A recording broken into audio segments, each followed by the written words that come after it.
Hi అండి, అందరికీ నమస్కారం.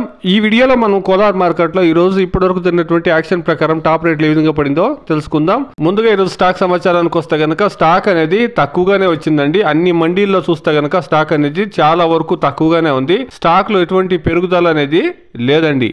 ఇక ఈ రోజు రేట్ల విషయానికి వస్తే గనక ఒక్కొక్క మండీలో ఒక్కొక్క రేట్ అనేది పడిందండి. 100 రూపాయల నుండి ప్రారంభమై 300 రూపాయల వరకు టాప్ రేట్లు పడిందండి. ఒక మండీలో 270, ఒక మండీలో 260 రూపాయల వరకు టాప్ రేట్లు అనేది పడిందండి. ఒక్కొక్క మండీలో ఒక్కొక్క టాప్ రేట్ అనేది పడిందండి. Today as of now Kolar market 15 kilo boxes 100 rupees to 300 rupees top and top. ఇక హైబ్రిడ్ విషయానికి వస్తే కనుక హైబ్రిడ్ లో సేమ్ ధరలు అనేది కొనసాగుతూ ఉందండి. 100 రూపాయల నుండి ప్రారంభమై టాప్ క్వాలిటీ చూస్తే కనుక 320 రూపాయల వరకు టాప్ రేట్లు అనేది పడతా ఉందండి. ఎక్కువగా యావరేజ్ రేట్లు చూస్తే కనుక 100 రూపాయల నుండి 220 రూపాయల వరకు యావరేజ్ రేట్లు అనేది పడతా ఉందండి. అక్కడక్కడ మాత్రమే 270, 280, 300 రూపాయల రేట్లు అనేది పడతా ఉందండి. ఇది ఈరోజు ఇప్పటి వరకు కొన్ని మండీల్లో కోలార్ మార్కెట్ లో టమాటా రేట్లు అండి. ఇంకా చాలా మండీలో సిఎంఆర్, ఎస్ఎల్వి, ఏఎన్ఆర్, 999, ఫ్రెష్ ఉన్నాయండి. చూస్తాం ఈ టాప్ రేట్లు ఏమైనా పెరిగేదానికి ఛాన్స్ ఉందని వెయిట్ చేసి చూస్తాం. Please subscribe my channel, please like the video, please share my video to others. Thank you very much.